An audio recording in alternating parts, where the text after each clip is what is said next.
नमस्कार। बहुत दिनों से मैं सोच रहा था कि क्या बोलूं किसी मूवी के बारे में। आजकल कुछ ऐसी मूवी बन ही नहीं रही है कि जिसके बारे में कुछ कहा जा सके, कुछ मैसेज हो।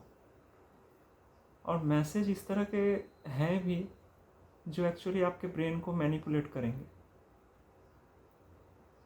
राय कभी भी ऐसी नहीं होनी चाहिए जिसके लिए मोर्चा खोलना पड़े। अभी नवरात्रि थी, सब पूजा कर रहे थे, गरबा हो रहा था, दुर्गा पूजा हो रहा था। लेकिन क्या इन सब के बीच में देवी के एक्चुअल स्वरूप से किसी को कोई लेना देना था? नहीं।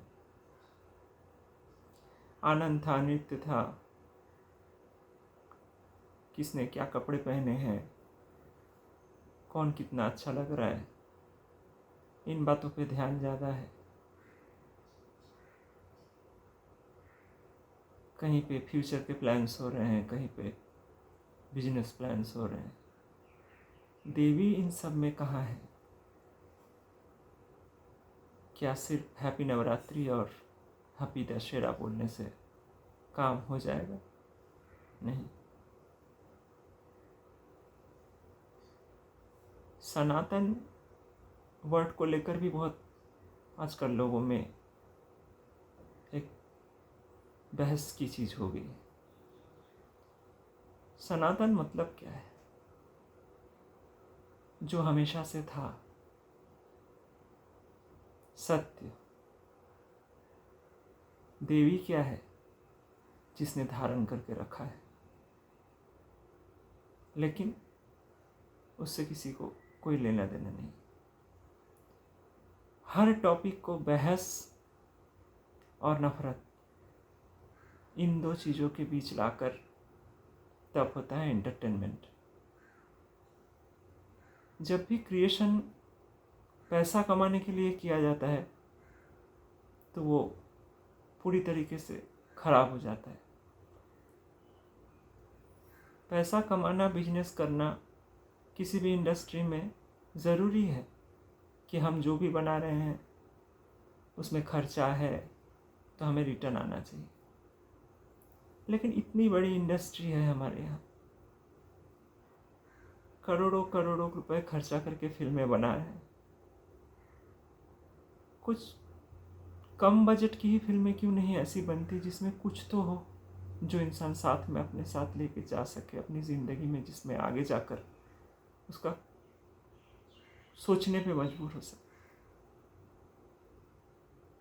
क्यों बार बार ऐसी चीज़ें परोसी जा रही हैं जिन चीज़ों से दूर दूर तक सत्य का कोई लेना देना नहीं है। रामायण में राम के कैरेक्टर से किसी को कोई लेना देना नहीं है, राम को समझने से किसी को कोई मतलब नहीं है। लेकिन कहानी को लेकर कुछ भी छेड़छाड़ करके बना दो तो लगता है कि हाँ बिक जाएगा। क्या सिर्फ बेचने के लिए ही क्रिएशन बचा है अभी? ऐसे कुछ मूवीज़ हैं आज भी, मतलब बहुत बड़ी कृपा है हम लोगों पर कि आज विश्व स्तर पर इंटरनेशनली जिन डायरेक्टर्स के वजह से इंडिया को पहचाना जाता है, उन्होंने 1950-60s में कुछ ऐसी फिल्में बना के गए जब टेक्नोलॉजी भी इतना डेवलप नहीं था। बजट के लिए तो उन्हें प्रोड्यूसर से मिलता ही नहीं था कोई प्रोड्यूसर कि अरे आपकी कहानी बेचेंगे कैसे, ये बिकेगा नहीं। लेकिन आज अगर हमारे देश में बेस्ट डायरेक्टर का कोई लाइफ टाइम अचीवमेंट अवार्ड ही कहो, एक ही है तो वो सत्यजीत रे का ही है। क्यों? ज़रूरी नहीं है कि ऑस्कर जितना ही अचीवमेंट है लाइफ की, लेकिन अगर ऑस्कर वालों ने उनको चुना था तो क्यों चुना होगा, वजह क्या थी? उसके बाद कितने बड़े बड़े बजट्स की फिल्में बार बार ऑस्कर के लिए जाती है और कभी भी कुछ भी होता नहीं। इस बार मुझे इसलिए बोलने के लिए एक टॉपिक मिला क्योंकि इस बार जो फिल्म ऑस्कर के लिए मैं सुना जा रही है वो मैंने देखा, लापता लेडीज। तब मुझे लगा कि सिनेमा बनाने का तरीका बदला है, लोगों की सोच बदली है, या लोग मानना नहीं चाह रहे हैं कि एक्चुअल क्या है और क्रिएशन में हम कहाँ तक लिबर्टी ले सकते हैं अपनी सोच डालने की। ये दोनों मूवीज की तुलना मैं आज करूँगा। मेरी फेवरेट मूवी 1960s की प्रभात मुखोपाध्याय के उपन्यास से बनी हुई सत्यजीत रे की बंगाली फिल्म देवी, जिसमें सौमित्र चटर्जी और शर्मिला टैगोर जी ने एक्टिंग किया था और छवि विश्वास थे और भी बहुत सारे एक्टर थे।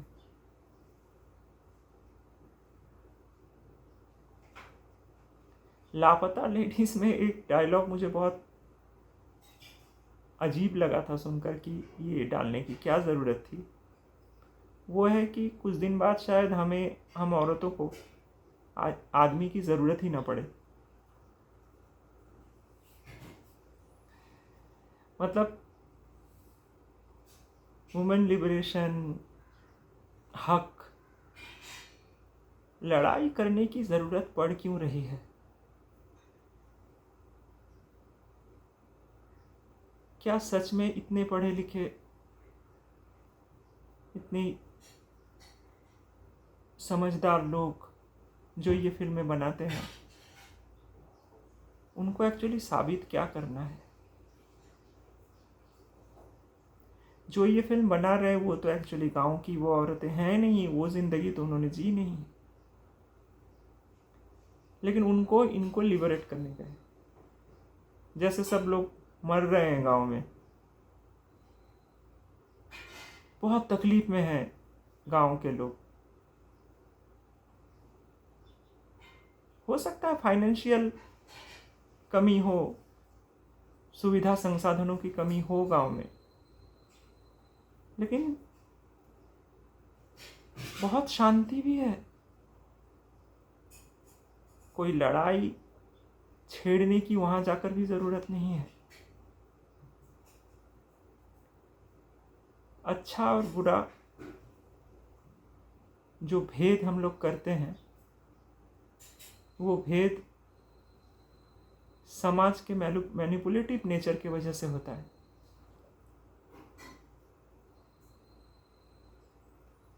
आप जैसे ही अपनी कोई विचारधारा से पैसा कमाना चाहेंगे तो आप क्या कोशिश करेंगे कि लोगों के दिमाग से खेले। लोगों के दिमाग से खेलने के लिए ज़रूरी क्या है? ट्रेंड क्या है, उसमें जाना। अब ट्रेंड अगर बहुत ही घटिया चल रहा है तो क्या हम घटिया सिनेमा बनाएं?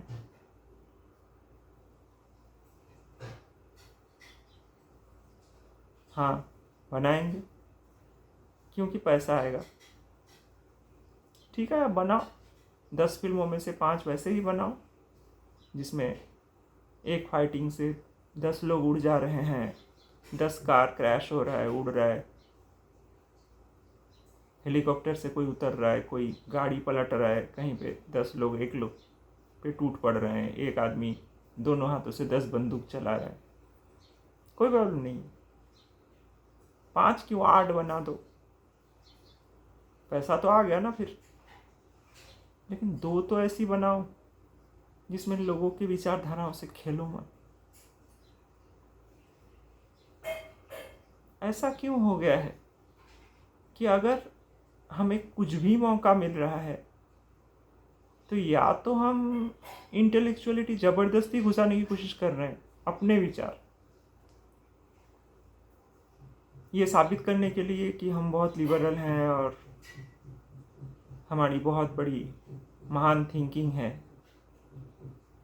तो जो लोग ये फिल्में बना रहे हैं या जो लोग इस तरह की विचारधारा रखते हैं, उनकी ज़िंदगी में क्या सच में किसी की ज़रूरत नहीं है? उन्हें ज़रूरत नहीं होना ही क्या महानता है?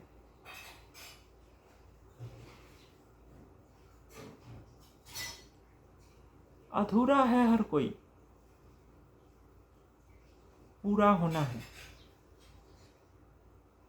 अधूरेपन को जितना हो सके मैनिपुलेट करो और समाज चलाओ। देवी सत्यजीत रे जी की फिल्म प्रभात मुखर्जी के बुक पर बनी हुई, ये एक ऐसे एजेड जमींदार की कहानी है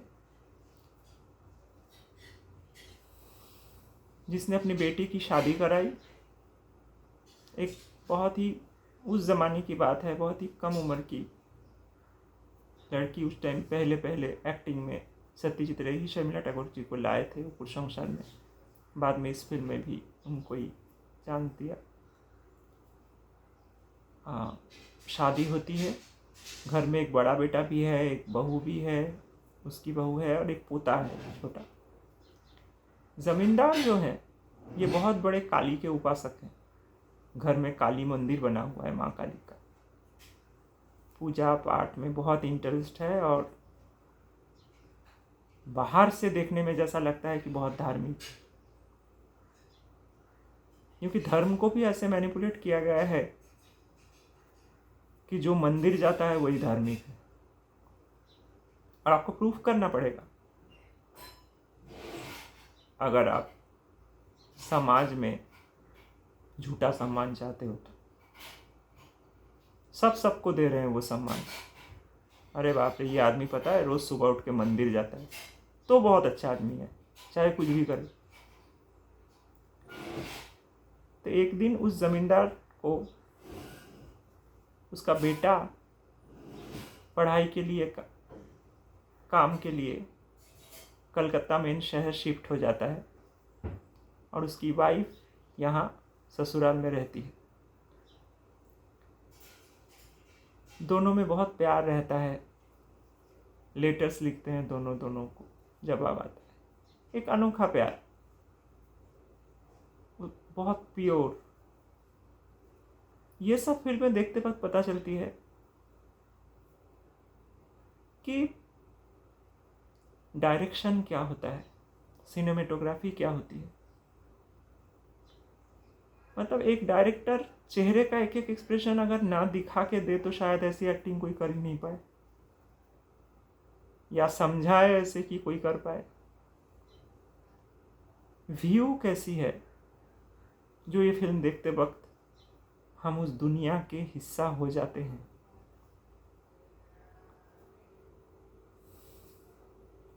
जमींदार साहब को एक दिन बहुत सुबह सुबह एक सपना आता है, बहुत प्रातःकाल, कि उनकी जो बहू है उसके अंदर ही देवी है। वो सपने का पिक्चराइजेशन ऐसे किया गया है कि देवी आ गई है तुम्हारे घर में जिंदा, तुम्हारे घर में ही रहती है। मतलब दिखा रहे हैं कि उसकी बहू का चेहरा सपने में और एक तीसरी आंख, और मतलब वही काली माँ है, माता है वही।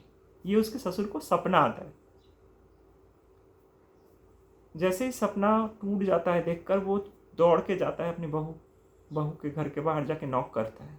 बहू दरवाज़ा खोलती है, वो उसके पैरों पे पड़ जाता है ससुर कि माँ तुम इतने दिनों से मेरे घर में थे, मैं तुमको पहचान नहीं पाया, तुम ही मेरी माँ काली माँ हो, भगवान हो तुम।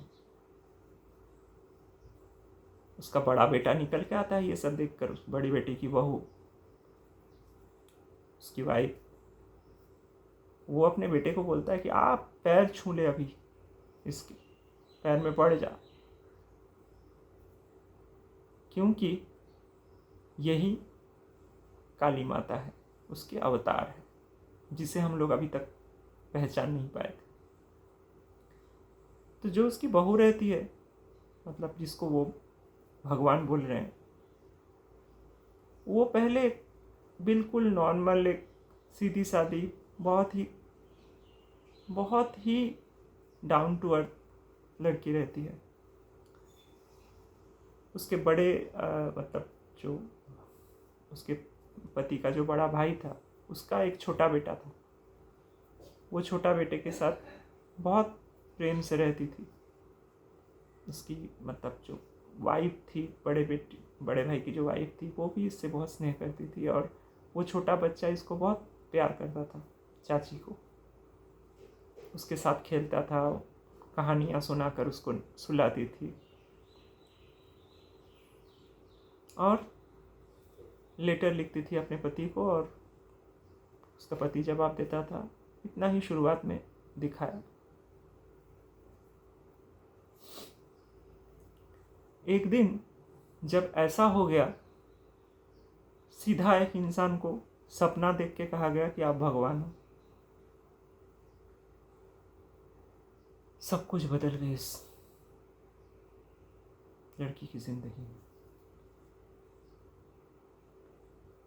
उसको ले जाकर भगवान की तरह स्टैचू बनाकर बैठा दिया गया और शुरू हो गई जोरदार पूजा। वो कुछ सोच पाए, कुछ समझ पाए, कुछ बोल पाए, उससे पहले ही वो हो चुकी थी हर किसी से पराई, क्योंकि वो थी भगवान। ये है समाज का मैनिपुलेशन। अगर परमात्मा नाम की कोई चीज है इस दुनिया में, प्यार कौन करता है उससे? बस एक मंदिर बनाओ और बंद कर दो। मेरे जिस काम वो आएंगे, वो टाइम पे हम याद कर लेंगे। कुछ मांगना हो, कुछ काम हो, समाज में लोगों को बताना हो कि मैं एक बहुत ही प्रतिष्ठित आदमी हूँ, बहुत अच्छा आदमी हूँ, मैं मंदिर जाता हूँ, तो वो टाइम पे परमात्मा, भगवान जो भी है, उनकी याद आ जाएगी। बाकी भगवान को तो रात में ताला लगा ही दो मंदिर में। भगवान से और होगा ही क्या? इतना ही है भगवान रेगुलर समाज में। तो उस लड़की के अंदर की जो एक्चुअल एनर्जी, एक्चुअल परमात्मा, उससे किसी को कोई मतलब नहीं था। वो अभी भगवान थी बाहर वालों के लिए। तो भगवान से क्या किया जाए? भगवान से कुछ काम निकालें, यही तो काम है, और तो कुछ है नहीं। काम निकले या ना निकले भाई, निकलेगा तो वहाँ से ही काम। अगर मेरा काम होगा तो मैं ये दूंगा, और मेरा काम होगा तो मैं वो चढ़ाऊंगा, मंदिर बना दूंगा, ये कर दूंगा, वो कर दूंगा। इसमें इतना कुछ हुआ नहीं। इसमें इतना ही हुआ कि भगवान को देखने गांव के लोग आने लगे। आरती हो रही है, शाम की आरती, सुबह की। और उसके घर से भी उसको, जो उसका कमरा था, उससे भी उसको एक अलग कमरे में रखा गया कि अभी आप अपने जो पति के बड़े भाई की बहू थी या बच्चा, उन लोगों से अभी आप उतने आराम से मिल नहीं सकते हो, क्योंकि आप भगवान हो। अभी इस घर में आम इंसानों वाली जिंदगी आपकी चलेगी नहीं। एक अकेले कमरे में अकेलापन, और कभी कभी बाहर निकल के माला पहन के बैठ जाओ, आपकी आरती और पूजा स्टार्ट। गांव के लोग देखने आने लगे। सब सोचे कि सच में, क्योंकि लोगों को तो एक सहारा चाहिए दुख से बचने के लिए। या तो जमींदार के पैर पे पड़ जाओ, या भगवान के पैर पे पड़ जाओ। बात एक ही है, मैनिपुलेट जमींदार करेगा, और कर्मों के फल देने के लिए भगवान को बिठा दिया है।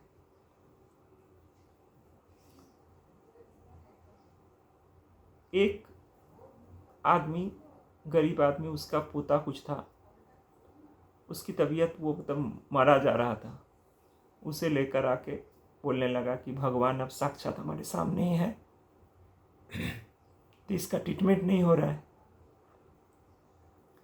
ये बचेगा नहीं, तो माँ काली अगर इसको ठीक कर दे तो वो जिंदा बहू जो थी उनकी, जो माला पहन के बैठी है शर्मिला टैगोर, उनके पैरों पे रख दिया, देवी आप बचाओ इन्हें।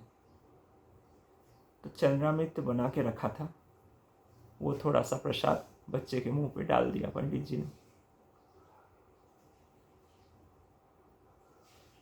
उसके कुछ समय बाद वो बच्चा ठीक हो गया।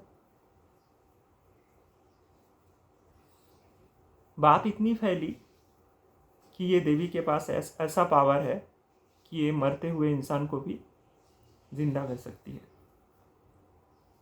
अभी दूर दूर गांव से लोग आने लगे, लाइन लगने लगी जमींदार के घर के बाहर कि अरे हमारा दुख दूर करो, क्योंकि दुख का अफसोस ही दुख का कारण है। जो इंसान दान करता है, पुण्य करता है, गरीबों के लिए करता है, अनाथ आश्रम बनवाता है, वृद्धाश्रम बनवाता है, वो इंसान लेकिन चाहता नहीं कि अनाथ और गरीब लोग खत्म हो जाए दुनिया से। वो यही चाहता है कि ये लोग अगर रहें तो ही इन पे उपकार करके मैं एक महान आदमी बन सकता हूं। किसी की कोशिश नहीं है किसी की जिंदगी के दुख से, उस दुख को जड़ से खत्म करने में, उसको सीने से लगाने में, क्योंकि विपरीत नहीं रहेगा तो दूसरे की औकात नहीं रहेगी। हम किसी को अमीर कब कहते हैं? जब हमें बाजू में कोई गरीब दिखता है तो। इसलिए एक सच्ची घटना मैंने सुनी थी कि एक गुरु थे जिसके पास, बहुत पुरानी बात भी नहीं है, एक बहुत बड़ा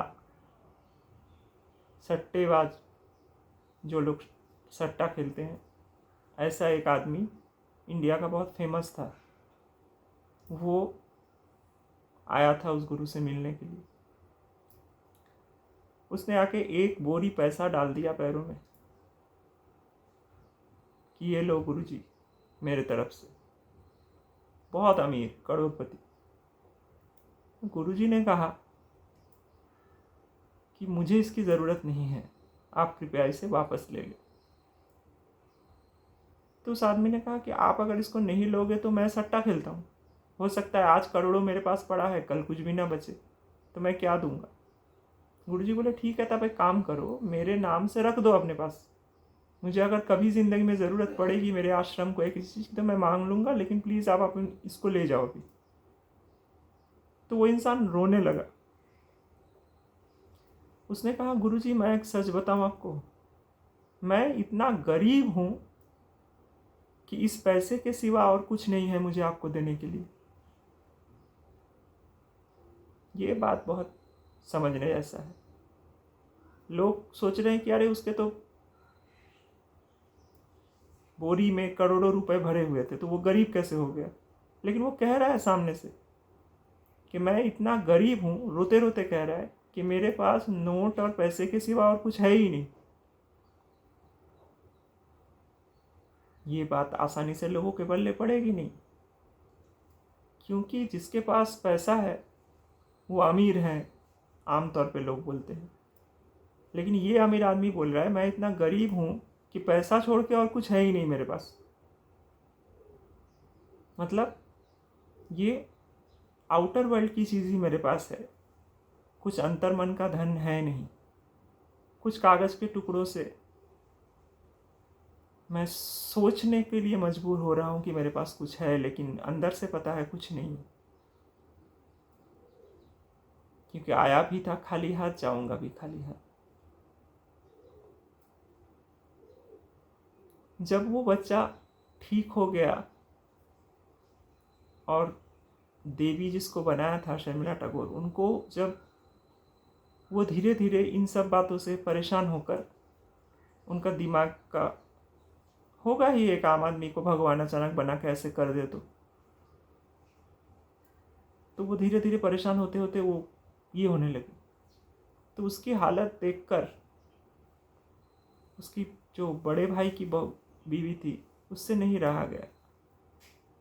उसने एक लेटर लिख दिया उसके पति को कलकत्ता में कि ये सब हो रहा है, आप जल्दी आओ और अपने बीवी को बचा लो यहाँ से, नहीं तो हमारे ससुर जी इनको भगवान बना के तो मार ही डालेंगे। तो वो आ गए कलकत्ता से। वो आके ये सब तमाशा देख रहे हैं कि रोज़ शाम को उसको बिठा के पूजा हो रही है, आरती हो रही है, लोग लाइन से दर्शन के लिए आ रहे हैं कि ये भगवान है साक्षात। तो वो अपने वाइफ को बोलता है कि ये पापा को समझा के कोई फ़ायदा नहीं, क्योंकि इनके अंधविश्वास के आगे ये किसी का सुनेंगे नहीं। तो हम लोग रात को मैं नाव की व्यवस्था करके रखता हूँ, मिडनाइट में हम लोग दोनों भाग जाएंगे और भाग के वो नाव में करके कलकत्ता निकल जाएंगे, फिर यहाँ कभी नहीं आएंगे। तुम तैयार रहना, क्योंकि वो अलग कमरे में, भगवान वाले कमरे में रहती थी, और आ जाना रात को 1-1:30 बजे इस रास्ते से उधर नदी के किनारे। तो उसकी बीवी बोली ठीक है, लेकिन तब तक वो काफ़ी बदल चुकी थी। डर से मैनिपुलेट कर लिया गया था उसको। जब आप किसी आम इंसान को भगवान बोलते हैं, बहुत ज़्यादा बोलते हैं, जैसे एक बात है ना कि हिटलर ने कहा था कि एक झूठ अगर बार बार बोला जाए तो लोग उसको धीरे धीरे सच समझने लगते हैं। और आजकल तो ऐसा हो कि झूठ ही है, इतने आराम से लोग झूठ बोल रहे हैं कि लगता है कि कुछ तो सच होगा इसमें, इसलिए इतना भ्रम फैला है चारों तरफ। जब उसकी वाइफ मिडनाइट में जाती है, नदी के किनारे पहुंचती है, और उसका वाइफ बोलती है कि एक काम करो, तुम चले जाओ। उस टाइम की सिनेमेटोग्राफी, कैमरा वर्क इतना खूबसूरत था कि उस ज़माने में इतनी अच्छी कैमरा वर्क देखकर आपको लगेगा कि वो इंसान अगर सत्यजीत रे अगर आज होते ये टेक्नोलॉजी के ज़माने में तो क्या बना डालते। तो एक दुर्गा मूर्ति नदी में विसर्जन किया गया है और उसके बचे हुए अंश सब किनारे पे पड़े हुए हैं और वो चांद के रात के लाइट में दिख रहा है। उसको देखते देखते उसके मन में कुछ परिवर्तन आते हैं और ऐसा हो गया है उसका अंतर कि वो बोलता है कि तुम चले जाओ, अगर मेरे तुम्हारे साथ जाने से तुम्हारा कल कुछ बुरा हो गया तो हो सकता है, ये हो भी सकता है कि मैं देवी हूं। मतलब तब तक वो उतनी बिगड़ चुकी है, नेगेटिव सेंस में नहीं, मतलब उसको लगने लगा है कि मैं एक आम इंसान हूं ही नहीं।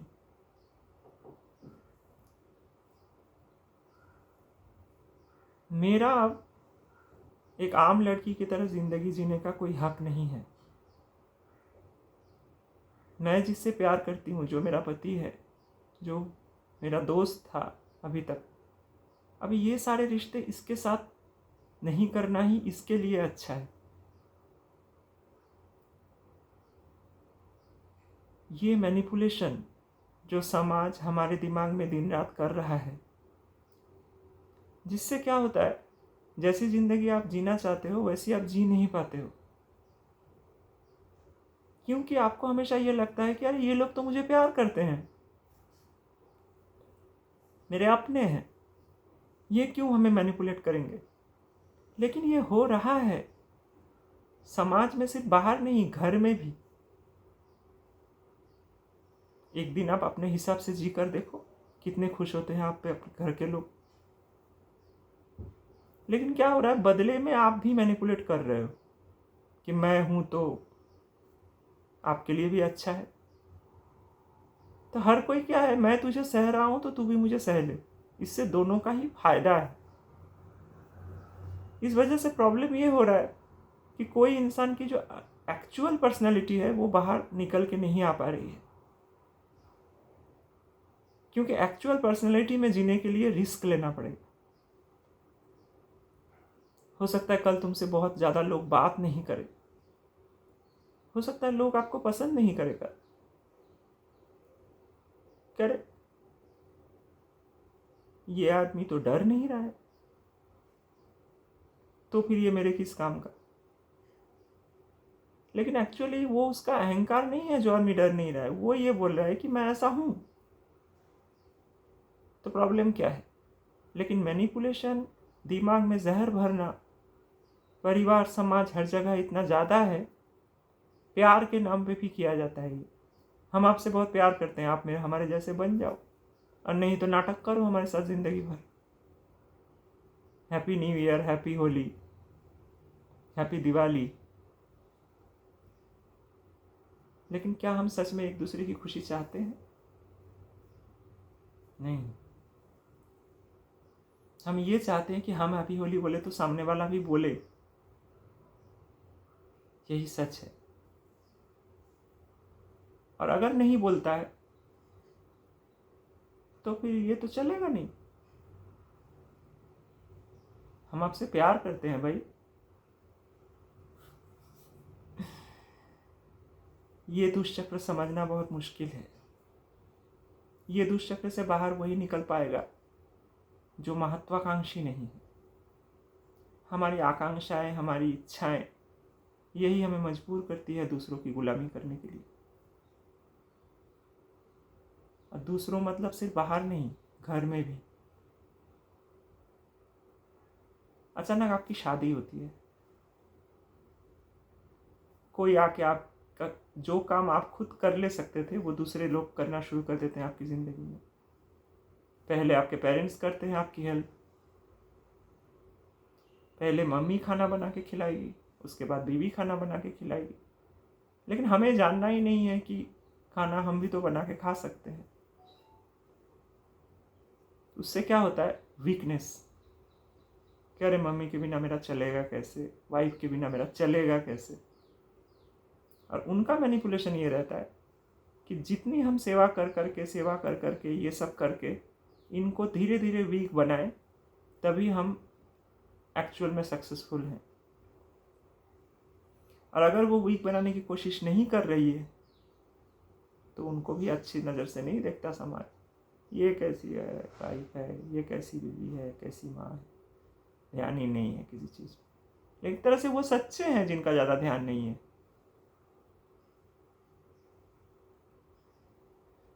जो आपके लिए खाना बनाए, जो आपका ध्यान रखे, वो ये ध्यान रख रहे हैं कि आप खुश हैं कि नहीं, सिर्फ टाइम पे खाना पका देने से और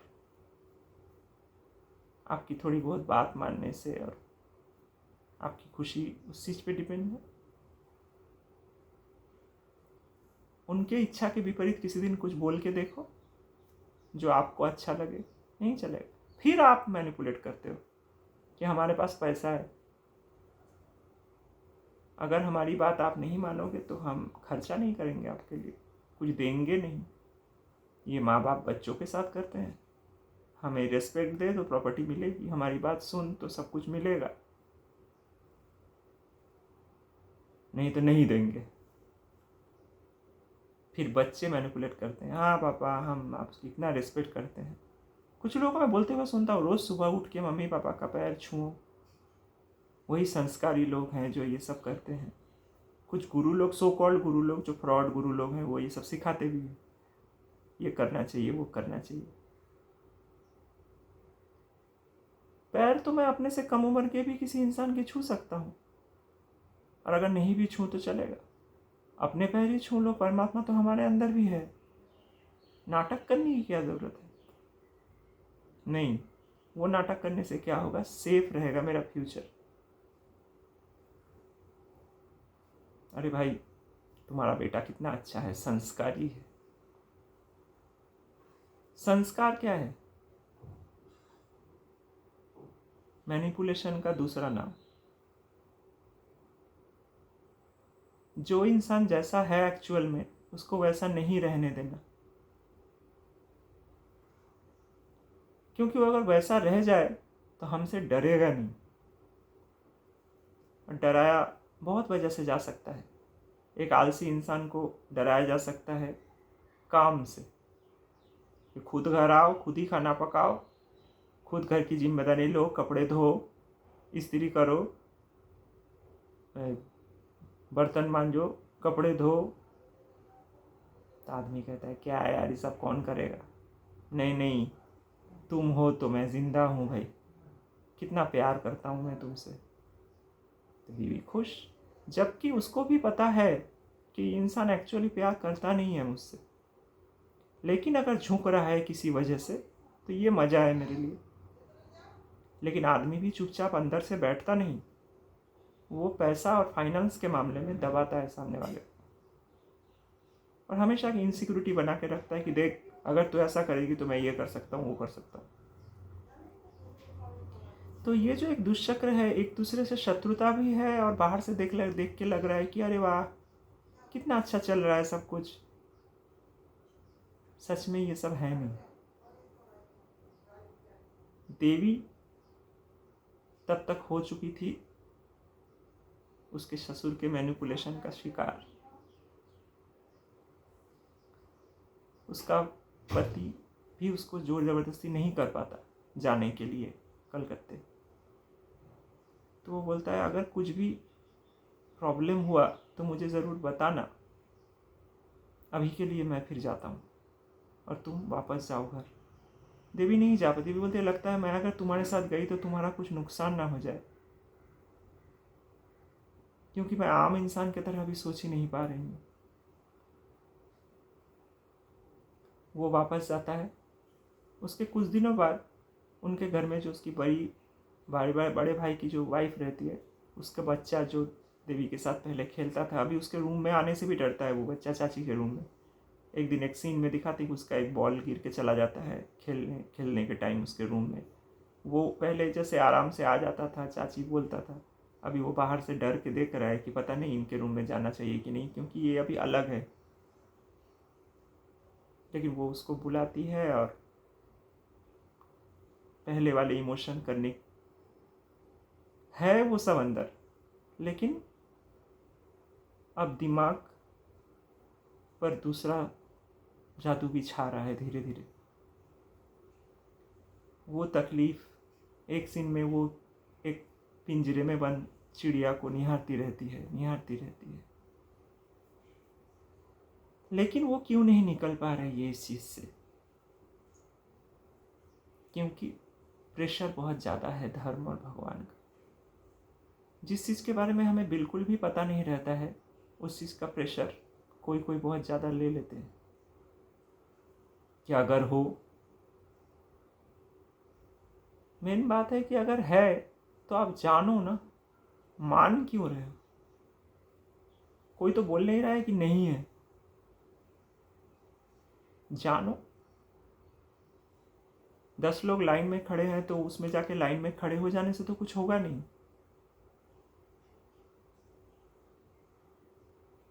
जानो, परमात्मा, आत्मा, भगवान, जो भी आप बोलते, जिन लोगों ने जाना वो लोग इतिहास में बहुत कम थे, और वही लोगों की आज मंदिर बना के पूजा हो रही है। लेकिन उन लोगों ने कभी बोला नहीं था कि हमारी पूजा करो। उन लोगों ने हमेशा कहा था कि खुद की पूजा करो, खुद को इतना आत्मसम्मान, रेस्पेक्ट दो, तभी परमात्मा का द्वार खुलेगा। कुछ नियमों पे चल के नहीं होगा। नियम बंधुआ मजदूर लोगों के लिए होता है। ये करेंगे, ये नहीं करेंगे, वो करना नहीं चाहिए, ये पाप है, ये पुण्य है, ये बंधुआ लोगों के लिए है, गुलाम। और सो कॉल्ड गुरु इतने ज़्यादा हैं, ऐसे गुरु आ जाते हैं कभी कभी इधर उधर से भटकते हुए, और आके डरा के जाते हैं फिर नेक्स्ट। और वो इसलिए डरा रहे हैं कि उनको लगता है कि बड़े मज़े से यही लोग हैं जो लोग संसार में हैं, हम कहाँ फंस गए गुरुगिरी के चक्कर में, तो चलो कम से कम रेस्पेक्ट तो मिलेगा। डराओ। अरे तुम ब्रह्मचर्य का पालन नहीं करते, तुम ये नहीं करते, तुम वो नहीं करते। अरे भाई, एक इंसान अगर ब्रह्मचर्य का पालन करे या नहीं करे, आपको क्या तकलीफ है? आप क्या सच में उसका भला चाहते हो? तो उसको उसके तरह स्वीकारो। फिर वो अगर किसी तकलीफ में है, दोस्त बनकर उसका साथ। लेकिन आपको तो दोस्त बनना नहीं है, आपको बनना है गुरु जी। माला पहन के बैठना है, रथ में चढ़ के घूमना है, क्योंकि आप हो फ्रस्ट्रेटेड। आपने किसी कलर का ड्रेस पहन लिया है, 2-4 मालाएं पहन ली हैं, हो सकता है कोई कोई चंदन वंदन के टीके भी लगा लिए हैं। आपने ऐसा क्यों किया? आपको अगर सत्य का पता है तो आपको कुछ करने की ज़रूरत क्या है? नहीं, क्योंकि आपको ये लगता है जो मैंने किया है इससे फ़ायदा क्या होगा। सबसे बड़ी बात यही है कि परमात्मा की खोज फ़ायदे नुकसान से नहीं होती। उसी तरह कोई भी क्रिएशन फ़ायदे नुकसान का गुलाम नहीं है। हर चीज़ खरीदा नहीं जा सकता। खरीदा सिर्फ ज़रूरत की चीज़ें जाती हैं, सच्ची चीज़ें नहीं। सच्चा क्रिएशन बिकाऊ नहीं है। उसको बेचने की कोशिश जैसे ही आप करोगे आपको चोरी करना पड़ेगा। किसी ने कुछ क्रिएट किया, उसका चोरी करो। इससे क्या हो रहा है? पैसा आ रहा है,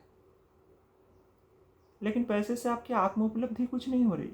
आप सोच रहे हैं पैसा आ रहा है, ठीक है, कल जाके मंदिर में दान कर दूंगा ना, उधर से मिल गई इज्जत पैसा खर्चा करके।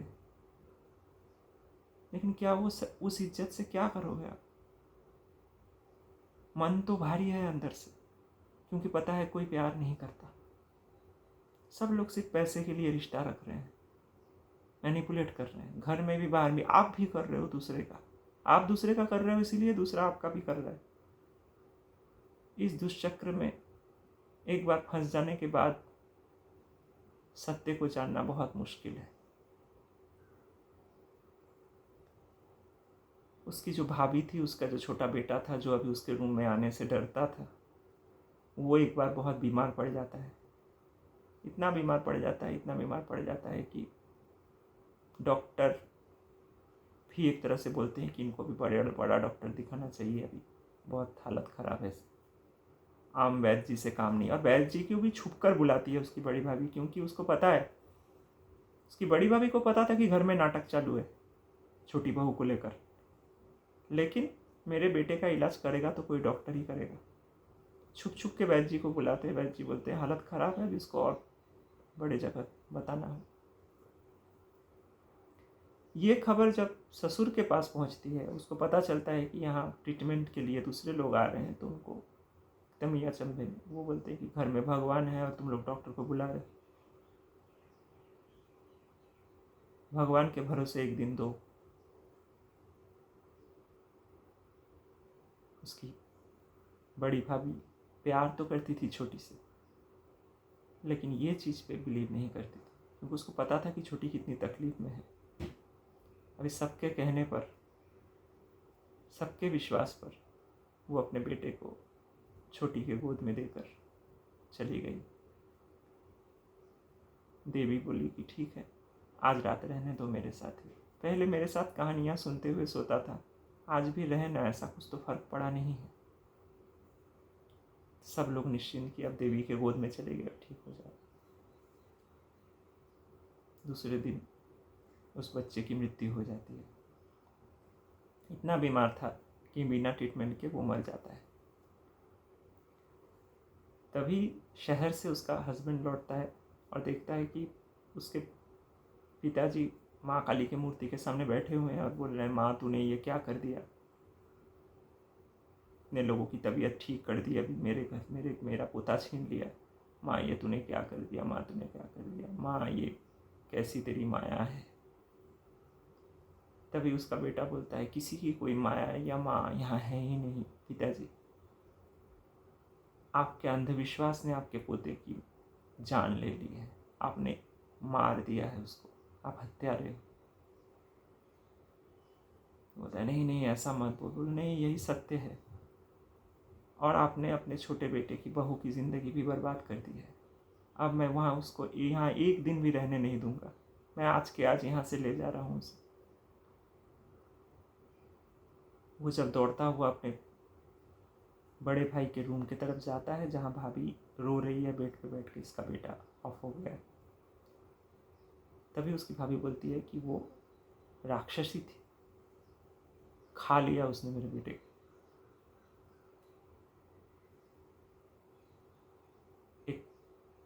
दुखी माँ के अंदर से निकली बात, जिसमें सच्चाई तो नहीं थी, लेकिन विश्वास करके जो गलती किया, जो डरी, उस पश्चाताप से निकली हुई भाषा थी। वो जब अपने बीवी के कमरे में पहुंचता है तो वो सबसे अनोखा सीन था उस पिक्चर का, जिसमें दिखाते हैं कि शर्मिला टैगोर, जो जिसको देवी बोल रहे हैं हम लोग, वो आईने के सामने पागलों जैसी सज के खड़ी है, पूरा शादी वाली जोड़े वाली साड़ी, बनारसी साड़े गहने पहने हुए हैं, आंखों में जो काजल लगा है वो पूरा बिखर गया है, आंखों से गिर रहा है, और बिल्कुल ही विक्षिप्त, जिसको हम लोग सो कॉल्ड पागल जैसी दिखती है वैसी दिख रही। और वो कहने लगी, अरे मुझे ये हार पहना दो ना, मुझे जाना है तुम्हारे साथ, मैं तैयार हो रही हूँ, ये लोग नहीं तो मुझे ज़िंदा नहीं रहने देंगे यहाँ, ले चलो मुझे यहाँ से। बोलते बोलते वो रोने लगी और बैठ गई, बोले जैसे उस बच्चे को भी इन लोगों ने ख़त्म कर दिया, मुझे ले चलो यहाँ से जल्दी। उसका पति ये सब देखकर बिल्कुल भौचक्का रह जाता है। जब तक वो कुछ समझ पाए, शर्मिला ठाकुर देवी दौड़ के घर से निकल जाती है बाहर।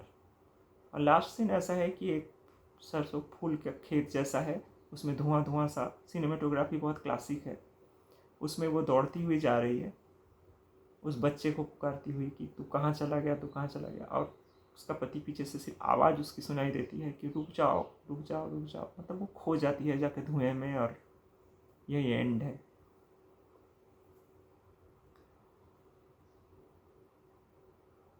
ख़त्म हो गई एक इंसान की पूरी ज़िंदगी, एक अनजाने विश्वास के चलते। विश्वास कोई बुरी बात नहीं है, लेकिन अनजाना विश्वास बहुत खतरे वाली बात है। अगर बुद्ध को सत्य का पता चला था, अगर राम को सत्य का पता था, अगर कृष्ण भगवान थे, अगर महावीर भगवान थे, तो ये उनके खुद का अचीवमेंट था। उन्होंने सिर्फ इतना ही कहा था कि जानो, मानो नहीं कहा था किसी ने भी। खुद के अंदर का दिया जलाओ, जब जान जाओगे तब देखोगे आप खुद ही बुद्ध हो। उसके लिए मेरी मंदिर बनाने की ज़रूरत नहीं है। जब जब जान जाओगे सत्य को, साधना के माध्यम से जब आप जान जाओगे, तब आप देखोगे आप खुद ही महावीर हो। उसके लिए मेरी मूर्ति बनाकर, मंदिर बनाकर, इतना पैसा खर्चा करके दुनिया को दिखाने की ज़रूरत नहीं है, क्योंकि मैं तो सब कुछ त्याग चुका था। पर उनका जो लास्ट वस्त्र था वो उसने भी मैंने त्याग दिया। और तुम्हारा त्याग कैसा है? तुमने क्या याद रखा कि मैंने कितने हाथी छोड़े, कितने घोड़े त्याग दिए, कितना बड़ा राज्य त्याग दिया, कितना सोना त्याग दिया, कितना हीरा त्याग दिया, लेकिन तुमने एक बार भी नहीं सोचा कि ये सब त्याग के मैंने पाया क्या। जो मैंने पाया, जोर उस पर नहीं गया, जोर उस पर ये गया कि मैंने क्या छोड़ा। मतलब तुम आ रहे हो, मुझे बोल रहे हो कि हम आपकी पूजा करते हैं, लेकिन वहाँ भी आप हिसाब लगा रहे हो कि इस इंसान ने इतना कुछ छोड़ा बोलकर ये हमारा भगवान है। कभी ये भी तो सोचो कि इस इंसान ने वो सब छोड़कर पाया क्या। उधर किसी का इंटरेस्ट नहीं है। इसीलिए हमारे यहाँ दान पुण्य सेवा ये सब सिर्फ चंदे से तय होता है। कौन कितना दे रहा है, कौन कितना खर्चा कर रहा है, लेकिन जानने की किसी का मन नहीं है। जो लोग जान कर गए, वो लोग बताते रह गए कि जानना टोटली पर्सनल बात है। भगवान है, परमात्मा है, कुछ भी अगर है, तुम्हें उनसे काम क्यों पड़ रहा है? वो तुम ही हो, तुम्हारे अंदर की प्रकाशमय ज्योति, एक बड़ी ज्योति का छोटा हिस्सा तुम। पेड़ पौधे प्राणी जो भी इस संसार में है हमारे आसपास, सब उसी का ही हिस्सा है। लेकिन उसको एहसास करने के लिए सबके करीब जाना पड़ेगा। एक इंसान के करीब तो हम जा नहीं पाते ज़िंदगी भर। हर किसी के साथ पॉलिटिक्स, हर किसी के साथ झूठ, हर किसी के साथ उससे कैसे काम निकलवाया जा सके इसका प्लानिंग।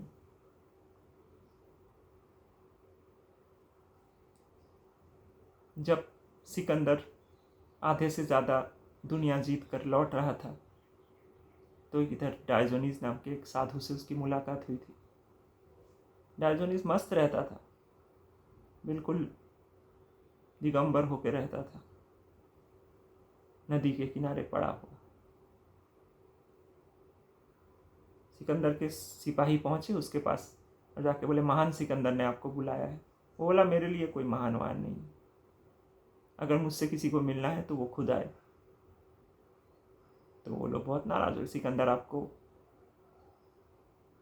कैसा मजा चखाएंगे, अभी देखो आप। सिकंदर को जाकर उन्होंने कहा। अब सिकंदर को भी बड़ा अजीब लगा, क्योंकि महान सिकंदर से सारा दुनिया डरता था। तो वो आया उससे मिलने और उसने कहा कि डायोनिस, आपको डर नहीं लगता कि आप मुझसे मिलने के लिए मना कर रहे हैं? मैं आपका अभी गर्दन काट दे सकता हूँ। डायोनिस ने कहा, काट दो, मुझे कोई फर्क नहीं पड़ेगा, क्योंकि मैंने खुद अपना गर्दन बहुत दिन पहले काट दिया है। अभी ये वाला काट दोगे तो तुम मुझे कोई फर्क नहीं पड़ता। वो गर्दन काटने का मतलब क्या है? गर्दन तो एक्चुअली अहंकार का है, मैं कुछ हूं, ये गर्दन काटना जरूरी है। ये शरीर वाला गर्दन जो हमारे कंधे के ऊपर लगा हुआ है, इसका कोई वैल्यू नहीं है। हम कहते हैं ना, नाक कट गई, तो क्या सचमुच नाक कट जाती है? नहीं, लोग कहते हैं कि इज्जत चली गई। उसी तरह गर्दन तो अहंकार का खड़ा रहता है, असली गर्दन है कहाँ? अहंकार का। तो राजू ने कहा कि तुम कर सकते हो कुछ भी, मुझे कोई फर्क नहीं पड़ता।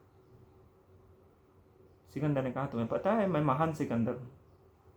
बोला, नहीं, होगे तुम कोई महान सिकंदर, मेरे को क्या फर्क पड़ता है। बोला, मैंने आधी से ज़्यादा दुनिया जीत ली, ठीक है, उसके बाद अभी वर्ल्ड का ये वाला पार्ट बाकी है, उधर भी मैं जीत लूँगा। बोला, ठीक है, उसके बाद? बोला, उसके बाद और 2-1 प्रांत है, वो जीतना बाकी है, वो जीतना है। बोला, ठीक है, उसके बाद? उसके बाद तब सिकंदर थोड़े सोच में पड़ा। उसने कहा, उसके बाद शांति, उसके बाद आराम से बैठ जाऊंगा। डायोजनीस हंसने लगा। डायोजनीस बोला, अगर आराम से ही बैठना है, अभी बैठ जाओ ना मेरे बाजू में, इसके लिए दुनिया जीतने की जरूरत क्या है? आराम से बैठना ही है ना लास्ट में, और जाना है वैसे ही जैसे मैं जाऊंगा तुम जाओगे, एक जैसा ही। तो उससे पहले दुनिया जीतने की जल्दी क्या है? और होगा क्या? बोल रहे हो लास्ट में आराम से बैठना है, तो उतना टाइम वेस्ट क्यों कर रहे हो? अभी बैठ जाओ, बात खत्म। सिकंदर ने कहा, ना, ये मुझसे अभी नहीं होगा। बात आपकी सही है। कहते हैं कथाओं में कि सिकंदर का जब मृत्यु हुआ तो उसने लोगों से कहा था कि मेरा जब जनाजा या बॉडी ले जाया जाए सड़क के बीच में से, तो मेरे दोनों हाथ मेरे शव के साथ बांधे नहीं, खुला रखना, जो बाहर पड़े रहेंगे। तो वैसे ही सिकंदर को ले जाया जा रहा था। तो लोगों ने पूछा कि अरे, हाथ नहीं बांधा है, पूरा शरीर बांध दिया, हाथ भी बांधना चाहिए था, हाथ क्यों खुला छोड़ दिया? बोला, ये सिकंदर का ही आदेश था कि मैं दुनिया को दिखा के जाना चाहता हूँ कि दुनिया को जीतने वाला सिकंदर भी जाते वक्त खाली हाथ ही जा रहा है।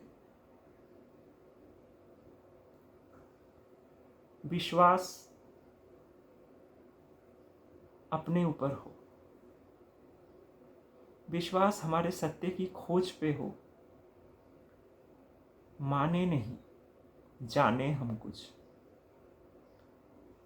भेड़ बकरी की तरह ग्रुप में रहना ही हमेशा अच्छी बात नहीं है। ग्रुप हमें भटकाता है, समाज हमें मैनिपुलेट करता है। बुरा कोई नहीं है, क्या करे इंसान, हर कोई हर किसी के साथ पॉलिटिक्स कर रहा है। तो लोग सोच रहे हैं कि जिंदा रहने के लिए ज़रूरी है, एग्जिस्टेंस के लिए ज़रूरी है, लेकिन सिर्फ एग्जिस्टेंस ही सब कुछ नहीं है, उसके पार भी कुछ है। अच्छे फिल्मों का, मीनिंगफुल फिल्मों का दौर शायद ही अब कब आए पता नहीं। कुछ तो ऐसा बने जो सिर्फ लोगों को बेवकूफ़ बनाने के लिए नहीं बने। आदमी सोचे कि अरे हम क्या कर रहे हैं, इस पिक्चर ने तो थोड़ी हमारी आंख खोल दी। लेकिन यहाँ तो सारी पिक्चरें आंख बंद करके सो के भी देख के आ जाओगे तो चलेगा, कुछ है ही नहीं। बड़ी बड़ी बजट, और ये भी सच नहीं है कि सिर्फ ये बना के पैसा आ भी रहा है इंडस्ट्री में, सब फ्लॉप। तो फिर कमी कहाँ पर है? कमी शायद वहीं पे है कि क्रिएशन करते वक्त भी पैसे के बारे में सोचा जा रहा है। नहीं बनेगा कुछ भी अच्छा कहीं भी, क्योंकि क्रिएशन आध्यात्मिक है और पैसा इंसान ने बनाया है। आध्यात्म के सामने पैसे की कोई औकात नहीं है। कितना भी आप खर्चा कर लो, दुनिया के सबसे अमीर आदमी बन जाओ, लेकिन आप एक फूल खिला नहीं सकते हैं अपने हाथों से।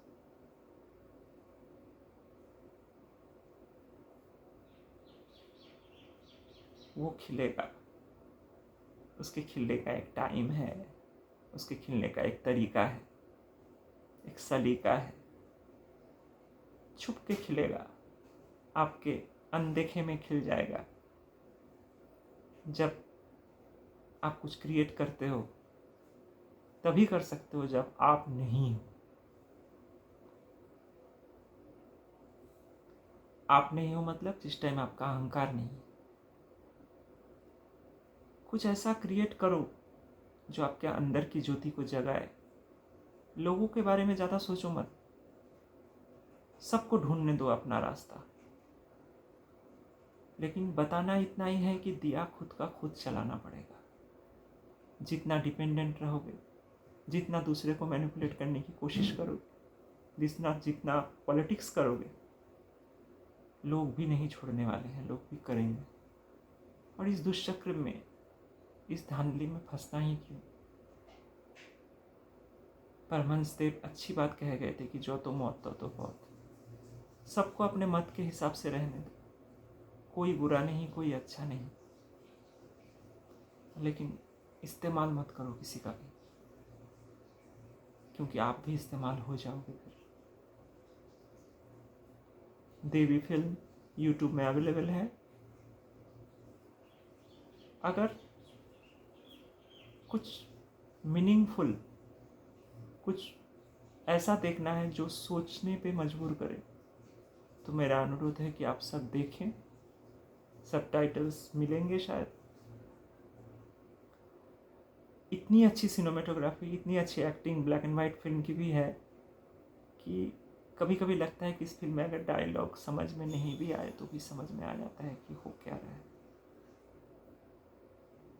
मेरा सादर नमन महान दार्शनिक और महान डायरेक्टर सत्यजीत रे को, जिन्होंने मानवता के लिए पिक्चरें बनाई, लोगों को खुश करने के लिए नहीं और ना ही पैसा कमाने के लिए। बहुत कम फिल्में बनाई, लेकिन आज पूरी दुनिया में उन फिल्मों के वजह से ही लोग हमें जानते हैं, क्योंकि सत्य सबसे महंगा होता है, वो कोई खरीद नहीं सकता। कुछ अच्छा बने, कुछ क्रिएटिव बने हमारे इंडस्ट्री में भी। जो कुछ अच्छा करना चाहते हैं उन्हें प्रोड्यूसर मिले, यही कामना है।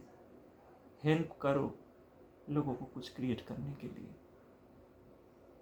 फायदे नुकसान से ऊपर भी कुछ है। हैप्पी दिवाली। आप सबके जीवन में ज्ञान का प्रकाश फैले। भगवान की खोज, परमात्मा की खोज आप करें, जाने और मान लेने के अंधकार से निकले। माना हमारे पूर्वजों ने भी था, उन्होंने भी हमें मनवाया, लेकिन आप उस लाइन में प्लीज मत खड़े हो।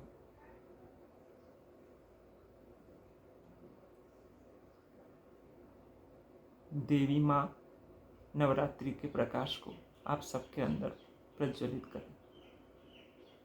देवी के जितने भी रूप हैं 9 दिनों के, प्लीज़ उन रूपों का मीनिंग, उन रूपों की सार्थकता, वो रूप क्यों है प्रकृति में, ये सब पढ़ें, जानें, तो आपकी नवरात्रि सक्सेसफुल है।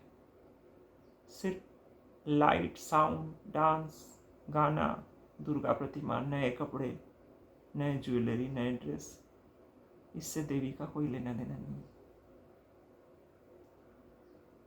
दिवाली का प्रकाश आप सबके घर को प्रकाशित करे, आप सबके मन को प्रकाशित करे।